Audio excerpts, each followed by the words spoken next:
Dang it. This is the one. No!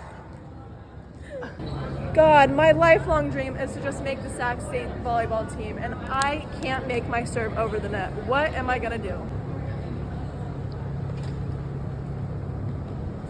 Oh my God, it's Bridget Smith, the All-American. Do you think you could help me with my serve? Well, Haley, I can teach you how to serve a ball. There are 4 distinct phases to serving. The first one is your starting position. The next one is your step and toss. Third is ball contact. And fourth is follow through. I'll teach you step by step right now. The preparation phase involves the server positioning themselves behind the end line, getting into the proper stance, and preparing to initiate the serve. This phase is an isometric phase where the player has their dominant arm wound in preparation of hitting and serving the ball across the court. In order to get to this isometric phase, a concentric phase is initiated. The 2 major actions at the pectoral girdle during the concentric phase are scapular retraction or adduction and upward rotation.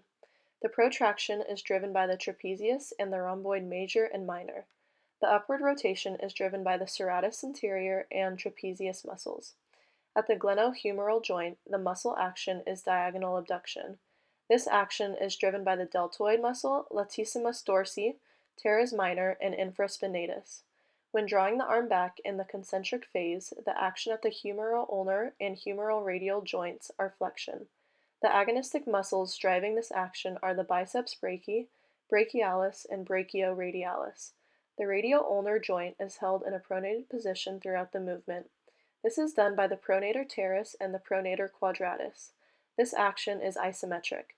During the concentric phase, there is also a slight extension of the radiocarpal joint.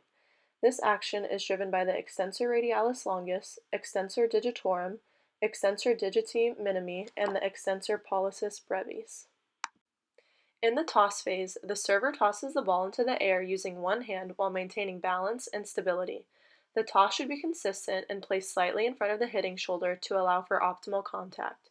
The toss and step should be in sync in order to work together in a coordinated manner to execute a precise toss and generate force. When looking at just the toss, it primarily engages muscles in the upper body and core. The deltoids are concentrically activated and help to abduct the arm as well as stabilize the arm during the toss. The pectoralis major assists in the forward movement of the arm by flexion of the humerus. The triceps brachii are also involved as they extend the elbow during the toss, generating power. The biceps brachii stabilize the shoulder and control the movement. Forearm muscles are also extremely important in this motion, which include the flexor carpi ulnaris and radialis, pronator teres, flexor digitorum superficialis, and palmaris longus. These muscles control the wrist to direct the ball accurately. Lastly, the supraspinatus, infraspinatus, teres minor, and subscapularis are all necessary for stabilization of the glenohumeral joint and shoulder rotation. At the same time as a toss, you should be stepping with the foot on the same side as the ball. This starts with the quadriceps. The rectus femoris, vastus lateralis, vastus intermedius, and vastus medialis contract to extend the tibiofemoral joint and propel the body forward. The hamstrings, also known as the biceps femoris, semitendinosus, and semimembranosus, provide flexion at the tibiofemoral joint.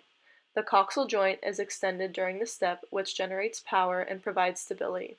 The gluteus maximus, gluteus medius, and gluteus minimus assist the hamstrings to extend the coxal joint. Lastly, the gastrocnemius and soleus muscles contract to plantar flex the talocrural joint to help push off from the ground.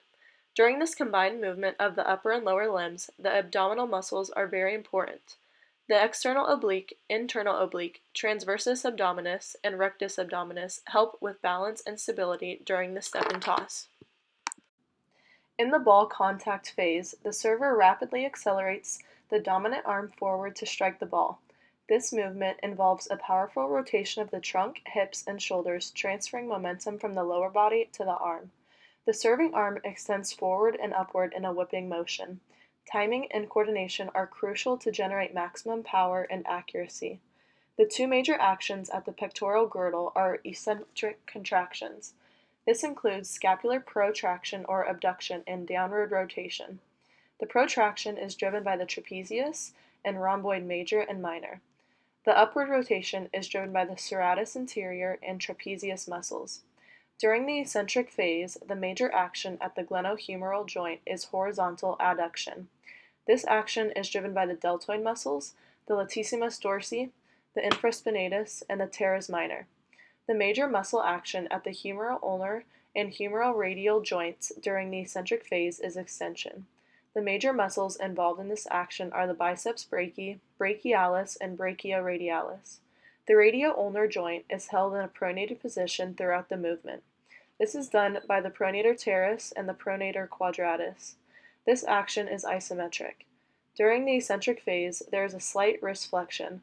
This action is driven by the flexor carpi ulnaris and radialis, pronator teres, flexor digitorum superficialis, and palmaris longus.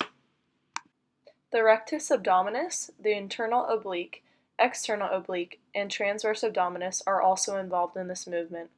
These abdominal muscles help rotate the trunk during contact to generate power and stability. The follow-through phase of the volleyball serve occurs immediately after the contact between the server's hand and the ball. After making contact with the ball, the serving arm continues its motion in the direction of the target area.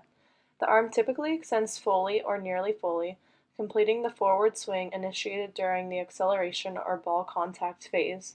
The triceps brachii play a significant role in extending the elbow joint during the follow-through phase.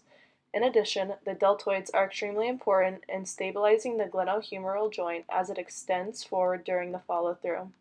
The pectoralis major is also engaged as it assists in the extension of the arm and shoulder. The forearm flexors help control the movement of the wrist during the follow-through. These involve the flexor carpi ulnaris and radialis, pronator teres, flexor digitorum superficialis, and the palmaris longus. Now let's put it all together. Boom.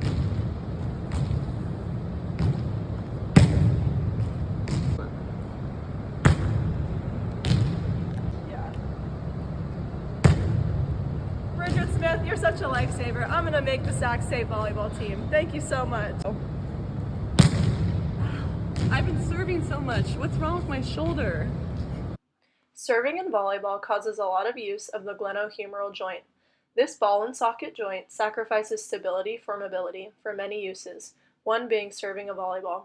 Some of the muscles in the shoulder do work to compensate for low stability. These muscles are known as the rotator cuff muscles. The rotator cuff muscles consist of the supraspinatus, infraspinatus, teres minor, and subscapularis. All of these muscles originate on the scapula and insert in the superior humeral head. With overuse of some of these muscles in serving can cause microtearing, which gradually turns into partial tears or full tears of the rotator cuff. The most common shoulder injury in serving is a partial tear of the supraspinatus tendon. This muscle primarily helps you lift your arm above your shoulder and perform the serving motion overhead. Repetitive tensile overload with eccentric contraction in the deceleration phase when serving, so phases 1, 2, 3, and 4 are all affected.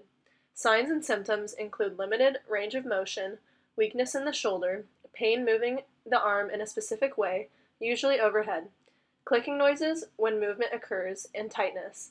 These factors can greatly affect and prohibit you from serving. Specifically, since you get so much pain when lifting your arm overhead, it would be extremely painful to serve overhead. You also experience weakness when serving. These two factors can mess with the efficiency and success with serving. It is noted that when volleyball players experience this pathology, it ultimately messes with their biomechanics of serving, if they're even able to do so in the first place. Diagnosing this injury involves some physical exams and shoulder imaging like MRIs, ultrasounds, and plain radiography. Treatment options include holistic approaches that work in exercise phases like range of motion work, flexibility, strengthening, and advanced strengthening and proprioception. The first phase includes a lot of inflammation reducing and stability training. There are also possible surgeries depending on the tear severity. Different injections can also be provided. Since you use your rotator cuff quite a bit when serving, it is important to use proper prevention.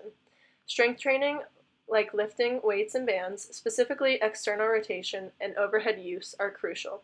It is also crucial to rest, ice properly, warm up, and always see it help when you feel excessive pain when doing these activities.